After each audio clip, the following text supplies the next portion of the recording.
Olá pessoal, nesse vídeo nós vamos começar a estudar os métodos numéricos para solução de EDOs. Semelhante ao que já fizemos anteriormente, nós vamos começar para EDOs de primeira ordem. Então nós, relembrando um pouquinho, nós estudamos os métodos analíticos, para a solução de equações diferenciais de primeira ordem, de segunda ordem, de ordem superior, sempre ordinárias, vimos com coeficiente constante, ordem Cauchy, etc, homogênea, não homogênea. Então agora vamos começar de novo para métodos numéricos, ok? O que são métodos numéricos? Nós vamos tentar resolver a nossa equação diferencial não de forma analítica, mas nós vamos basicamente gerar uma tabela de valores, como a gente vai ver logo em seguida. Então nós estamos acostumados lá com as equações de primeira ordem, lembrando, a gente trabalhava com elas escritas dessa forma: número 1, primeira derivada, mais uma constante, função incógnita e um r de x aqui, relembrando, equação diferencial ordinária de primeira ordem. Agora nós vamos reescrever nesse formato aqui, Nós vamos trabalhar com ela reescrita no formato primeira ordem. Então a primeira derivada é igual a alguma coisa. Por exemplo, nessa equação aqui, se eu isolar, eu teria algo assim. Então, em vez de trabalhar naquela forma ali de cima, nós vamos trabalhar, até vou botar o p de x aqui também, nesse formato aqui, certo? Onde nós vamos explicitar, isolar a primeira derivada. Então, a primeira derivada vai ser uma função de x e y, olha aqui, x, y. Então, nos métodos analíticos nós separávamos a função incógnita e suas derivadas do lado esquerdo e tudo que era x do lado direito. Agora vamos reescrever, tem x e y misturado do lado direito. Por quê? Porque queremos isolar a primeira derivada. Por que nós queremos fazer isso? Já vamos ver. Então, todo método numérico ele só pode ser resolvido como sendo um PVI. Ou seja, se eu não vou gerar uma função analítica, não consigo calcular pelos métodos lá do que a gente viu inicialmente, não puder usar aqueles métodos para resolver essa equação, eu vou gerar uma tabela de valores, E para isso eu tenho que conhecer sempre num ponto inicial, um ponto x igual a x0, Não necessariamente x igual a 0, pode ser 0, mas pode ser qualquer valor. No início nós vamos chamar de x0, o valor da função é conhecida.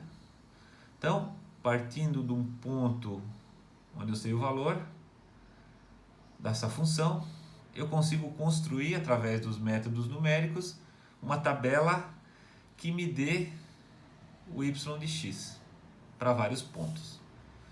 Como é que nós vamos fazer isso? Através de um método passo a passo. Então, em vez de ser um método analítico, onde eu consigo explicitar a função y de x, por exemplo, c1 n x mais c2 n menos x. Em vez de ter uma função analítica, eu vou usar o método passo a passo e vou calcular o valor dessa função incógnita. Função incógnita é o yx, Eu vou calcular ela em pontos específicos. Ou seja, eu vou abrir mão de ter uma solução explícita, uma função, uma equação explícita para y de x. Vou abrir mão disso e vou substituir por uma tabela com valores x, y. X na coluna da esquerda e y na coluna da direita. Quem são os valores de x? É o x0, que eu conheço, x1, x2, x3 até xn. Quem que é x1, x2, x3? É sempre o x1, x2, x3 estão sempre equidistantes de um valor h, chamado de passo. Então é o passo que eu caminho no x. Então eu vou calcular para x igual a 1, 2, 3, 4, 5, ou 0,1, 0,2, 0,3, 0,4, 0,5, ou 0,01, 0,02. Observe que eu estou diminuindo o passo. E isso vai afetar na precisão dos resultados. Por quê? Solução analítica exata não tem erro nenhum, né? Como o próprio nome diz, exato. Quando eu começo a calcular em pontos discretos, nós vamos ver que isso vai levar a pequenos erros ou grandes erros, dependendo da situação, tá bom? Então, esse é um método aproximado. Por que é aproximado? Porque para calcular esses y1, y2, y3, que são os valores correspondentes do x1, x2, x3, etc., para eu calcular esses valores, eu vou ter que usar uma aproximação. Que aproximação é essa? Quando a gente fala aproximação, é uma simplificação, né? Tá difícil obter isso daqui, nós temos que abrir mão de alguma coisa. Não conseguimos obter analiticamente, temos que procurar métodos alternativos. E esses métodos alternativos estão sujeitos a erros, mas se analisados com calma, esses erros são desprezíveis, como a gente vai ver nos exemplos que se seguem. Então, como é que eu vou calcular y1, y2, y3, até o yn, onde n é o número de pontos que eu preciso. Então, imagine que eu preciso cobrir a função entre os intervalos x de 0 até 1, dependendo do passo que eu dou. Se eu usar um passo de 0,1, eu vou precisar de 10 passos. Se eu usar um passo de 0,01, eu vou precisar de 50 passos. Então, esse é o n, é o número de passos que eu vou dar para chegar no final, certo? Então, os x são equidistantes e os y não, né? Os y, para cada x vai ter um valor diferente. E como é que eu obtenho sempre partindo de uma situação x0, y0, partindo de x0, y0, como é que daqui para cá eu uso essa formulazinha? Como é que eu dou esse primeiro passo aqui? Do x0 para o x1 ou do y0 para o y1. Vou usar a série de Taylor.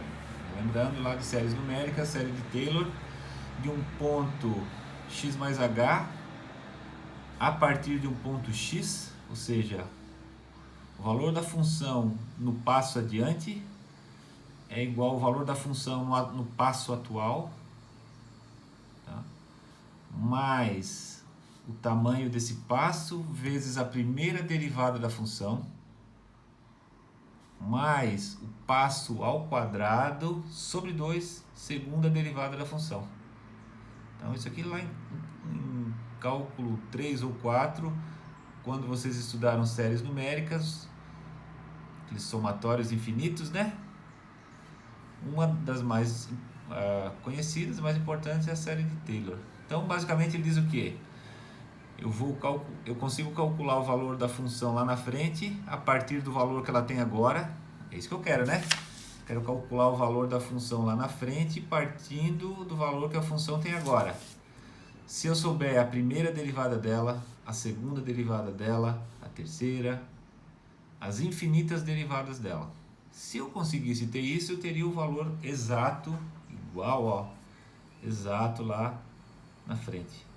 Só que eu não consigo calcular infinitas séries, tá? Somatório que vai para o infinito, certo? Na hora, quando formos implementar isso na prática, num computador, eu tenho que dizer para o computador quantos termos eu vou somar desse daqui. Senão, nada feito. Então, são aproximações, né? A gente começa a truncar. Então, vamos jogar alguns termos fora. Observe que aqui temos o h ao quadrado, o h. Imagina uma coisa pequena, por exemplo, 0,1, essa distância, o h, entre esse ponto e esse. 0,1. Quando eu levo ao quadrado, 0,1 se transforma em 0,01, certo? Então começa o valor relativo, o peso relativo disso começa a ser da ordem de 1%, coisa assim. Então, eu vou desprezar, nós vamos desprezar esses termos daqui em diante. Por quê? Porque o h é pequeno. Se o h for grande, aí essa aproximação é furada, tá bom? Mas tomando cuidado com o valor de H, a gente pode dizer que esses termos são de ordem menor. E eu digo que o valor da função num ponto lá na frente, x mais h, né? O valor dela é aproximadamente igual ao valor que ela tem agora, mais o h, que é o passo vezes a primeira derivada. Então, h, primeira derivada. Então, se eu souber a primeira derivada da função, eu jogo aqui e calculo o valor no passo adiante. E quanto é que vale o valor da derivada da função? É isso aqui, ó. Olha o que a equação diferencial está dizendo, que a primeira derivada é essa função aqui. Ou, no caso, essa aqui. Eu sei o valor da primeira derivada, é conhecido. É a própria EDO. Então, essa é o truque, digamos assim. Eu calculo um valor lá na frente, partindo de um valor agora, mais o passo vezes a primeira derivada. O instinto é, bom, se eu não conheço a função, como é que eu vou conhecer a derivada dela? Na verdade, a única coisa que eu conheço é a derivada da função. A primeira derivada da função incógnita eu conheço, é a própria EDO. Então eu vou me valer disso para calcular o ponto dela lá na frente. Multiplico pela inclinação da reta, né? Lembre que a derivada é a inclinação da reta. Então, como é que eu posso calcular os valores de y1, y2, y3? y1 vai ser o valor no passo anterior, y0, mais o h, o passo, vezes a primeira derivada, né? Então, quem que vale a primeira derivada? É aquela função que eu consegui isolar aqui, ó. Então, é o que está escrito aqui. Primeira derivada é igual à própria função de yx, que é o que sobrou do lado direito da EDO. Então, com isso eu consigo calcular os diversos y's 1, 2, 3 até n, baseado no anterior. Então, a gente pode montar um algoritmozinho, ó. Valor no ponto da função, qualquer valor da função y dentro dessa tabela, qualquer valor desse, pode ser calculado a partir do valor anterior, mais o passo vezes o valor da função. Quem que é a função? É a derivada, né? Vezes a derivada no ponto x e y. Certo? Então, partindo de um ponto x e y que eu conheço, calculo a derivada dela, multiplico por h, somo com o valor da função naquele ponto e tenho o valor da função no ponto seguinte da tabela. Com isso eu vou caminhando nessa tabela até chegar no final. Se nós formos analisar graficamente o que está acontecendo, essa é a função yx, a nossa incógnita, né? Que nós não conseguimos calcular ela pelos métodos analíticos. Ela tem uma curvatura aqui, tem uma função que não conseguimos obter através dos métodos analíticos. Então eu vou fatiar essa curva em vários pontos, x0, x1, x2 e assim por diante. E gostaria de obter os valores da função. Para x1 eu gostaria de obter esse valor aqui. Só que eu estou calculando ela um pouquinho mais embaixo. Por quê? Eu estou pegando uma reta, a função é a inclinação naquele ponto.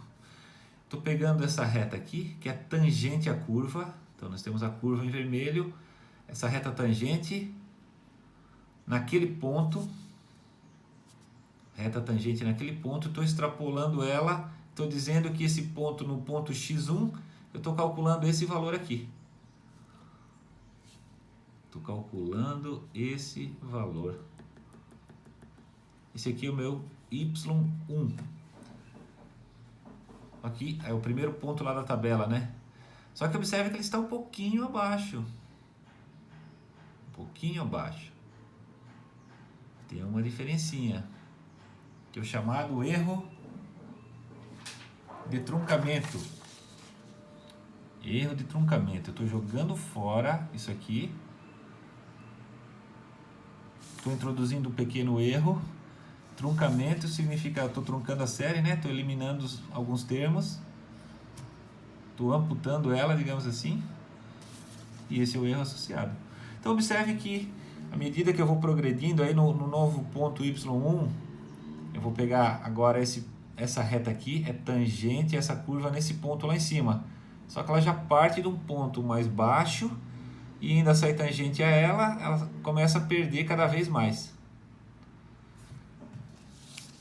O erro de truncamento é proporcional a H.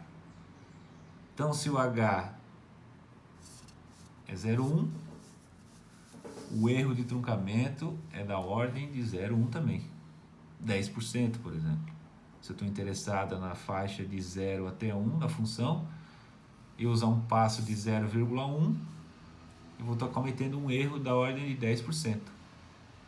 Se eu usar um passo de 0,01, o erro de truncamento é da ordem, é proporcional, se aqui é alfa, é proporcional, né, ao valor do passo.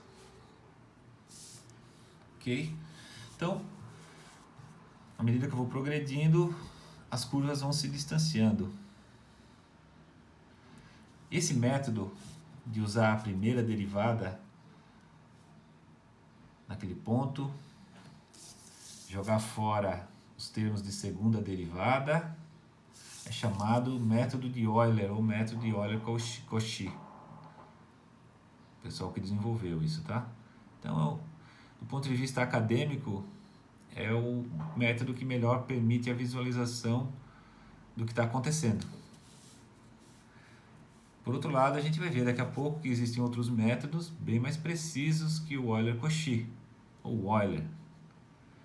Mas a gente começa pelo método mais simples, que permite uma interpretação gráfica para melhor entender o que está acontecendo. Então, como exemplo, nós vamos resolver o seguinte PVI, problema de valor inicial, o H 0,2, N igual a 5, então são 5 passos de 0,2. Vamos usar o método de Euler e vamos calcular os erros. Essa é a EDO que nós queremos resolver. Então é algo do tipo assim, né? Joguei tudo para lá, fiquei só com y do lado esquerdo, a derivada de y do lado esquerdo é igual a x mais y. Nós até sabemos a solução exata disso. Podemos resolver escrevendo dessa forma, né? A gente sabe que escrevendo dessa forma dá para obter a solução analítica. E nesse caso, a solução analítica é e na x menos 1. Por que nós vamos fazer isso? Para poder calcular os erros. Qual é o erro do negócio? Tem que comparar ele com a solução exata, tá? Então, nós vamos usar uma EDO que tem solução exata, que a rigor nem precisaria usar o método numérico, mas nós vamos usá-la porque sabemos a resposta e queremos calcular os erros do método de Euler, tá bom? Partindo sempre de uma situação inicial. Observe que agora não tem mais como deixar C1 e C2, né? Então, resolvendo a EDO e aplicando essa seguinte condição inicial, que no ponto x0 o y também vale 0. Então, ele vai sair da origem do gráfico, né? Ele vai sair do ponto 0 e 0. E vamos ver para onde que vai o valor aproximado pelo método numérico comparado com a solução analítica. Então, nós vamos calcular 5 pontos. Um já é dado, que é x0 igual a 0, y0 igual a 0. Vamos calcular os próximos 5, de acordo com o método de Euler, ou seja, de acordo com esse algoritmozinho aqui, ó, essa estratégia de calcular o ponto no passo seguinte, como sendo o valor no passo atual, mais o passo vezes a primeira derivada.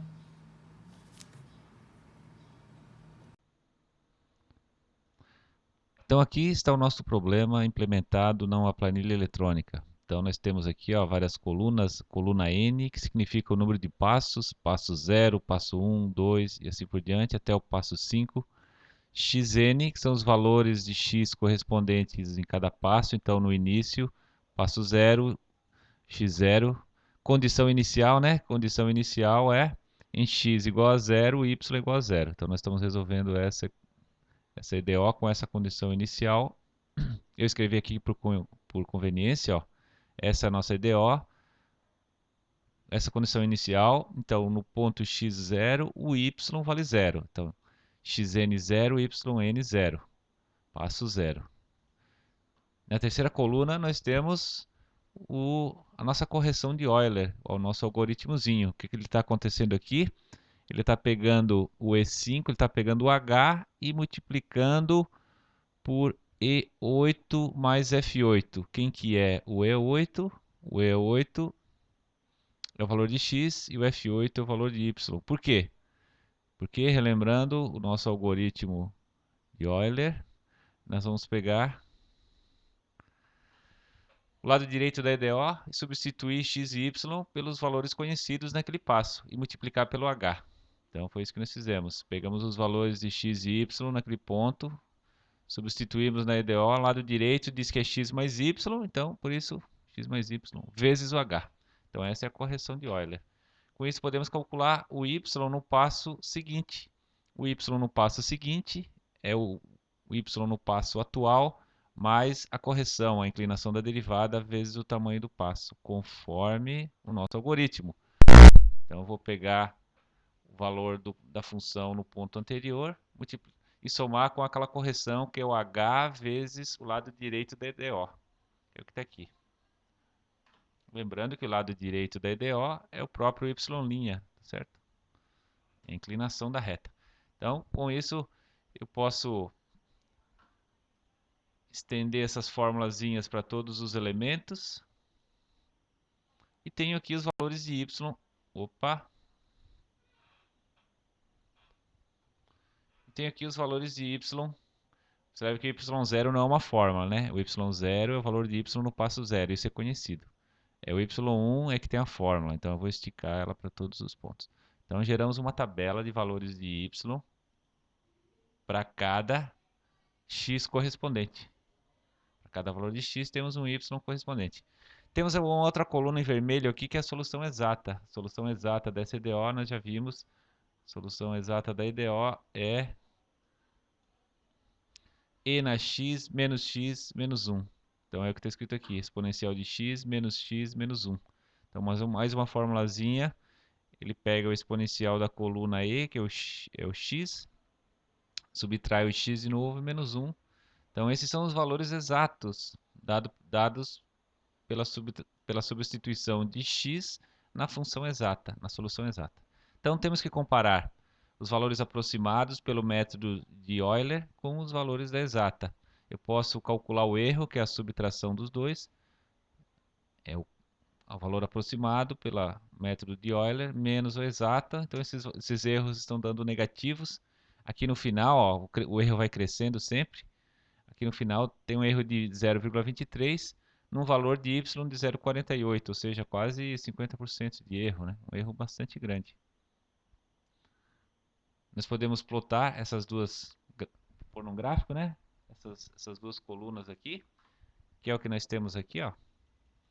Então nós temos a exata, a solução exata, que é a linha em vermelho, e a solução aproximada pelo método de Euler, os yn, né? Aquela tabelinha em azul, e a gente vê que o método de Euler se distancia da solução exata à medida que o x vai progredindo. É aquele erro de truncamento que a gente falou, né? O erro de truncamento faz com que a inclinação dos pontos calculados não seja tão alta quanto a inclinação da reta tangente na função yx, a solução exata, né? Então, à medida que estamos progredindo em x2, x3, esse erro vai aumentando, esse erro de truncamento, como a gente falou. Então, esse é um método de Euler implementado em planilha eletrônica. Depois que implementa a primeira vez, fica bem tranquilo, só alterar valores aqui. Ok? Então, método de Euler permite uma visualização gráfica do que está acontecendo, só que ele dá erros razoavelmente grandes. Então, nos próximos métodos, vamos tentar encontrar novos métodos para diminuir esse erro. Bom, o segundo método que nós vamos estudar é o método de Euler aperfeiçoado, também conhecido como método de Rhine. Qual que é a ideia? É melhorar a estimativa da inclinação da curva. Por quê?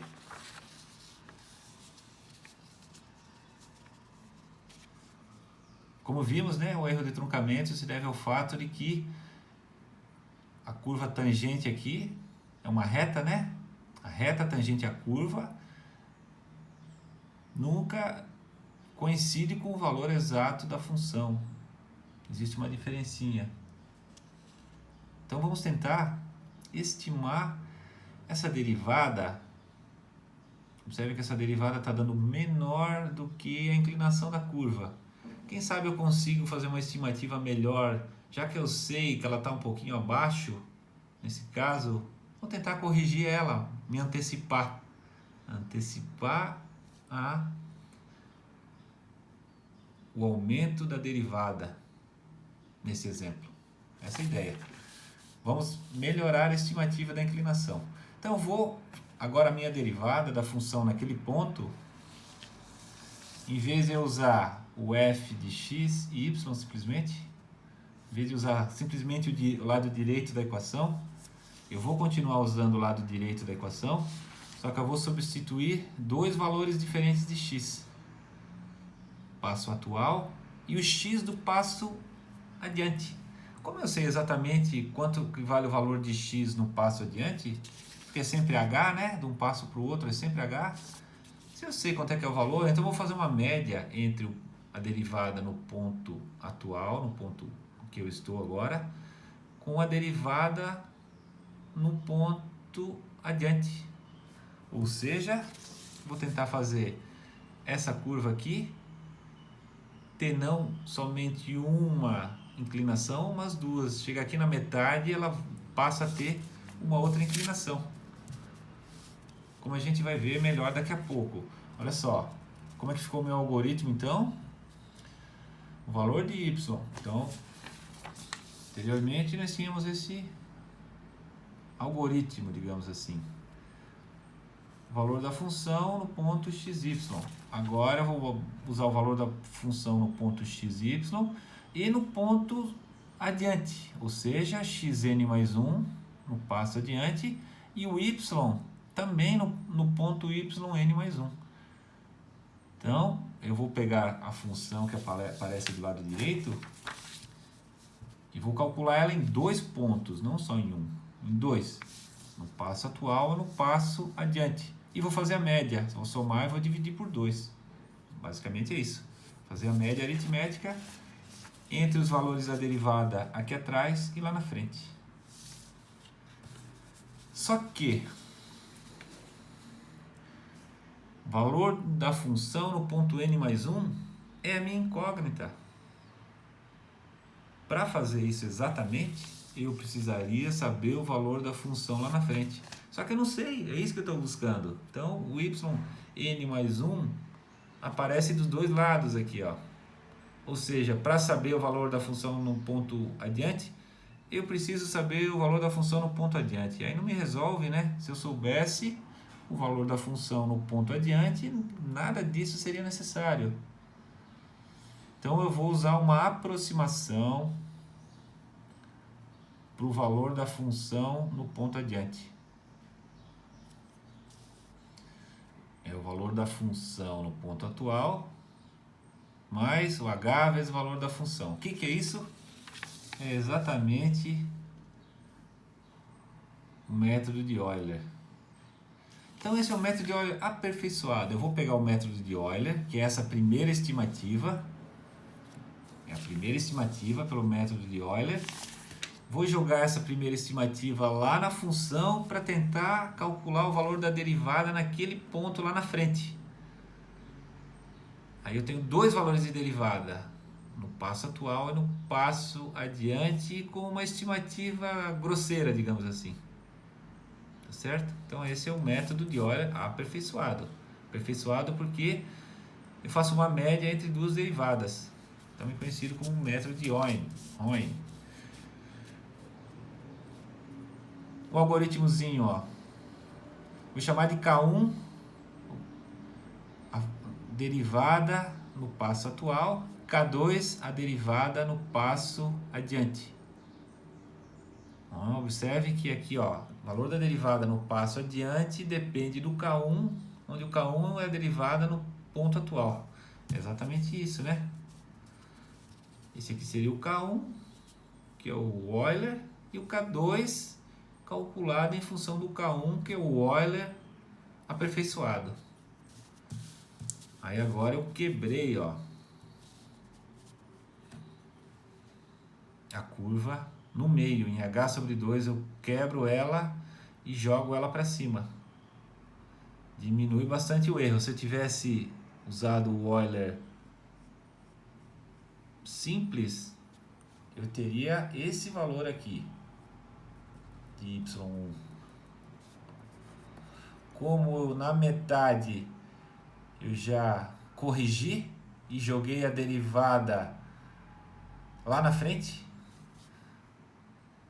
só que lá na frente eu não sei o que é, então na prática essa curva vai ficar tangente numa região abaixo ainda do x1, do y1. Aqui está errado, aqui é y1. Então também tem erro. Aqui seria o y1 com asterisco pelo método de Euler, e aqui nós temos o y1 no Euler aperfeiçoado, que ainda não é igual ao valor de y de x1 lá em cima. Então diminuímos o erro, que era isso daqui, diminuímos para cá. Agora o erro de truncamento é da ordem de h ao quadrado. Então observe que antes era da ordem, era proporcional a h. Então se eu usasse um passo de 0,1, eu tinha um erro de 0,1. Agora se eu usar o mesmo passo de 0,1, eu vou ter um erro de 0,01. Ganhei uma ordem de grandeza. Então agora o meu erro é de 1% apenas. Então melhoramos, basicamente diminuímos isso aqui em 10 vezes. Nesse exemplo, né, de passo 0,1. Por isso ele é chamado método de segunda ordem. O método de Euler tradicional era dito método de primeira ordem, ou seja, potência 1. Potência 2, segunda ordem. Melhoramos em uma ordem de grandeza. Isso é uma melhora considerável. Então, nós podemos agora repetir o exemplo anterior.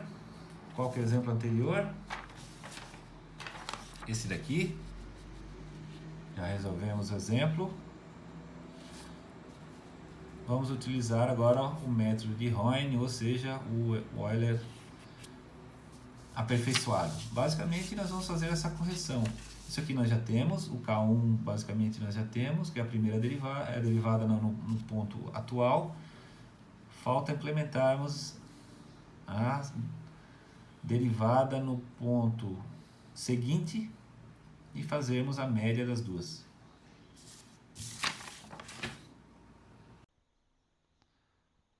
Então aqui está a nossa planilha eletrônica implementando o método de Oine. Eu vou comparar com a planilha do método de Euler. Vocês vão ver que tem apenas uma coluna a mais, a diferença entre os dois. Bem semelhante. É a coluna do K1 e do K2, né? O K1 substitui, é equivalente ao H vezes o Y', né? Que é a estimativa da derivada baseada no início do passo. O método de Oine, então, tem duas estimativas. Uma no início, que é o K1, e uma no final. Então, no início, é exatamente o que já tínhamos feito anteriormente na planilha de Euler, que é o H vezes o Y'. A diferença é que agora temos um K2, que nós calculamos com base no K1, de acordo com o nosso algoritmo, né? Então, o nosso algoritmo diz que o K2 é o H vezes a função substituindo x por xn mais 1, ou seja, o x no passo seguinte, e o y eu faço uma correção dele no passo atual e somo com o K1 que eu já calculei na coluna anterior. Então o que está escrito aqui? Está escrito o H, né? Que é o passo, vezes F10 é o X no passo seguinte. Observem que estamos calculando o K2 para o passo 0. Para isso, precisamos do X no passo 1. E o valor de Y, que é o G, nós somamos o H, que no caso é o K2. Desculpa, é o K1. De acordo com o nosso algoritmo, eu corrijo a função, somo o K1 e obtenho o K2. Então está tudo aqui. O valor da função no ponto seguinte agora vai ser o valor da função no ponto anterior mais metade de K1 e K2. Uma média entre K1 e K2. É o que está escrito aqui. Então, o Y no passo 1, no passo seguinte, vai ser o Y no passo 0, passo anterior, mais metade, mais meio, vezes a soma do K1 com K2. Então, estendo isso aqui para todos os elementos da coluna e observo agora que os meus valores estão bem mais próximos da solução exata. Ó. Posso comparar com o método de Euler, chegávamos a 0,488, agora estamos chegando a 0,703, muito mais próximo do 0,718. Erros de 0,016, enquanto que aqui era erro de 0,230. Então, em torno de 10 vezes menores os erros, como a gente já esperava, né? Devido a uma melhor aproximação da derivada, que é a média desse K1 e K2. Podemos pôr num gráfico, agora a linha azul, que é a aproximação, né, pelo método de Rhoine, está bem mais próximo da linha vermelha, que é a solução exata. Então, relembrando, no método de Euler, as curvas ficavam um pouquinho mais distantes, agora começamos a nos aproximar.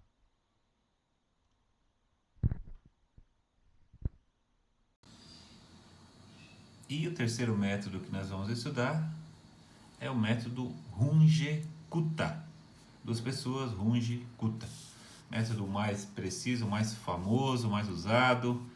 Mais famoso não sei, porque o método de Euler é a base de tudo, né? Mas com certeza é o mais utilizado, o mais preciso. Então agora ele faz 4 estimativas de derivadas no ponto atual, num ponto intermediário, no meio,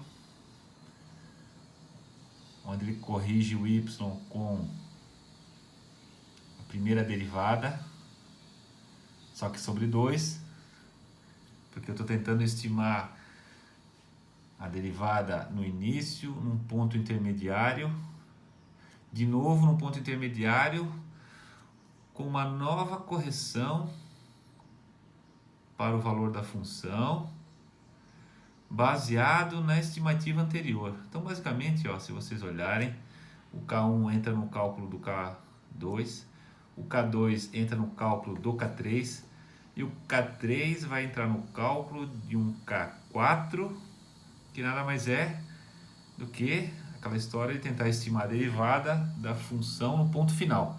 Então, x mais h é o ponto final, né? O final do passo. Eu vou tentar estimar a função no final do passo com base em 2 ou em 3 outras estimativas anteriores. Então eu vou quebrando aquela curva que nós vimos, de quebrar ela no meio, digamos assim, nós vamos quebrando ela várias vezes. Difícil representar graficamente isso, tá? Mas basicamente eu calculo o valor no passo seguinte, como sendo o valor da função no passo atual, mais uma média aritmética ponderada. Observe que não é simplesmente a soma dos 4 dividido por 4.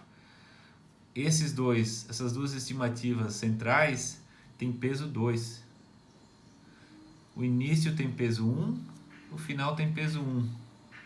E as duas estimativas no meio, no x mais h sobre 2, tem peso 2 cada uma. Tá? Então, demonstração desse método, obviamente, não é o nosso objetivo aqui, nem o próprio livro apresenta, mas é um método, uma dedução matemática, né, do Runge-Kutta. Eles mostram que quando fizemos isso, o erro de truncamento é da ordem de h na quinta. Então, imagine que eu dou um passo de 0,1 e 0,1 na quinta é 10 na menos 5, né? Então, É um erro de 0,001%. Então, uma coisa muito pequena, um erro muito pequeno. Então, não é difícil implementar isso hoje em dia com computadores, né? É muito fácil implementar isso. Dá trabalho a primeira vez que a gente faz e depois que pega a prática, implementa um algoritmozinho desse daqui e tem erros da ordem de proporcionais a um passo elevado na potência 5. Então ele dita um método de quarta ordem. Ah, mas é 5, aqui é quarta, é porque são 4 correções, tá?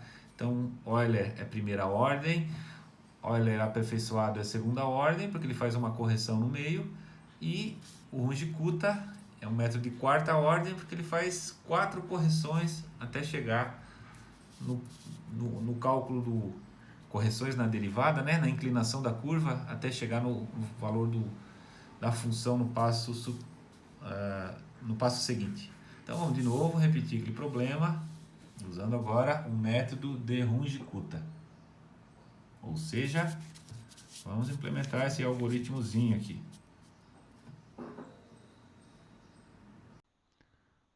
Então, aqui está a nossa planilha, implementando o método Runge-Kutta. Temos agora 4 colunas de correção, né? K1, K2, K3 e K4. Então, de novo, comparando com Euler, Heine e o Runge-Kutta, agora vai acrescentando mais e mais colunas. Então, o K1 nós já calculamos. O K1 basta substituir os valores de x e y daquele passo no lado direito da EDO e multiplicar por h. Já fizemos isso. É equivalente, exatamente igual ao que aconteceu lá no método de Euler. O K2, então, agora já vamos avaliar essa derivada, essa função, num ponto intermediário, ou seja, no xn mais h sobre 2, na metade do passo, entre o passo 0 e o passo 1, digamos assim.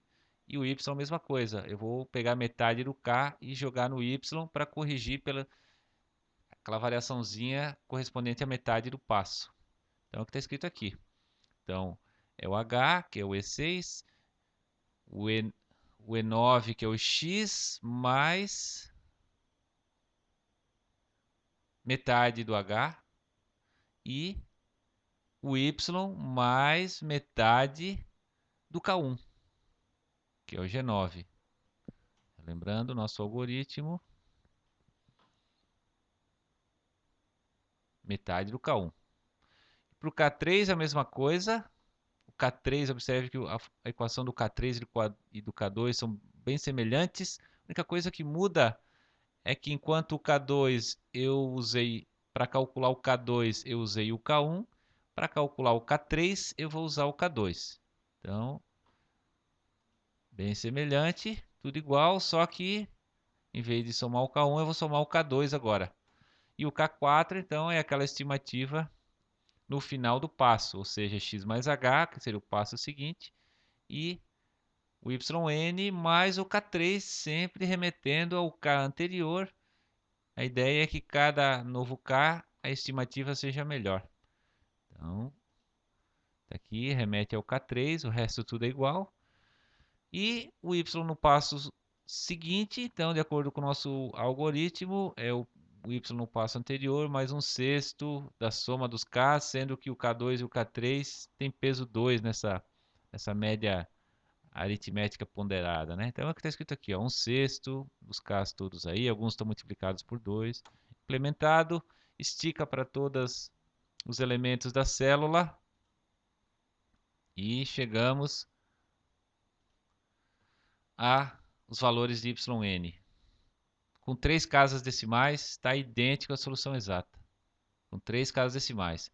Para encontrar o erro, eu tenho que ir lá na quinta casa decimal. Se eu formatar isso aqui para 2 casas decimais também, com 3 casas decimais, o erro é virtualmente zero, né? Na quarta casa decimal, o erro continua sendo zero. Só lá na quinta casa decimal é que o erro aparece. Ou seja, a gente já falou, né? É um erro, a ordem de grandeza de 10 na menos 5 é a faixa de erro desse método. Então, virtualmente os mesmos valores. Se nós colocarmos tudo isso no gráfico, as duas linhas vão vão ficar sobre o mesmo lugar, uma linha só praticamente, né?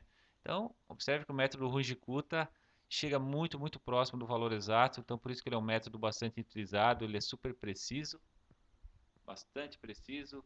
10 na menos 5 é uma ordem de erro bastante boa para fins de engenharia, né? Então é o mais utilizado. O método de Euler é o menos utilizado, digamos assim, mas do ponto de vista histórico ele é importante porque ele nos permite visualizar o que está acontecendo, né? O Runge-Kutta, a gente vai empregar esse algoritmo, a gente não desenvolveu ele, né? Simplesmente vai empregar. A demonstração disso é um pouco mais complexa.